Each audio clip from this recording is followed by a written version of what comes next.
All right, see you then, Gary. New at 10, if you could protect your child from cancer, would you? Turns out many parents in Kansas and Missouri aren't. KCTV5's Natalie Davis explains why doctors are pleading with parents to get their child vaccinated against HPV.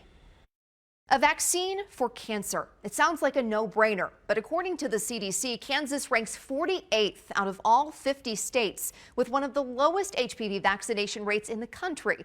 And Missouri's not much better, sitting in the bottom third. Doctors say the consequences are deadly. When HPV takes its toll, many patients end up here in surgery with KU Hospital's Dr. Sue. It's a silent killer that can cause cancer 10, 15 years after exposure. HPV can lead to cancer of the female genitals or cancer in the throat, tonsils, or tongue.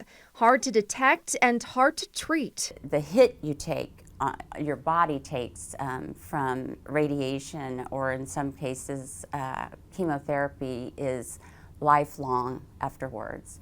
You kind of pay the price for the rest of your life because you are not the same person typically. There was no vaccine for Tina when she was young, but now that her daughter is of vaccination age, there's no question she's getting it. I will protect my daughter fiercely. There can't be anything worse than your child having cancer. Not all parents are following suit. Nationally, only 6 out of 10 girls have started the HPV vaccination series, and just 5 out of 10 boys. That means almost half of kids run the risk of developing an HPV-related cancer.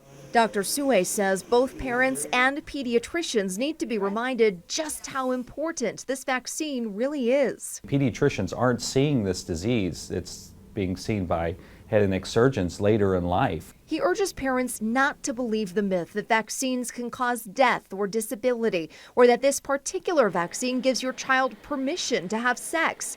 He says studies show there's no increase in pregnancy or STDs among adolescents who receive it. This cancer is preventable if you get the vaccine.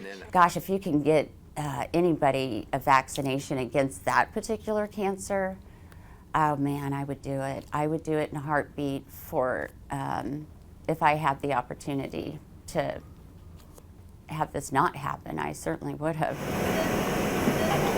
After all, who wants their child to end up under the knife for something that could have been stopped?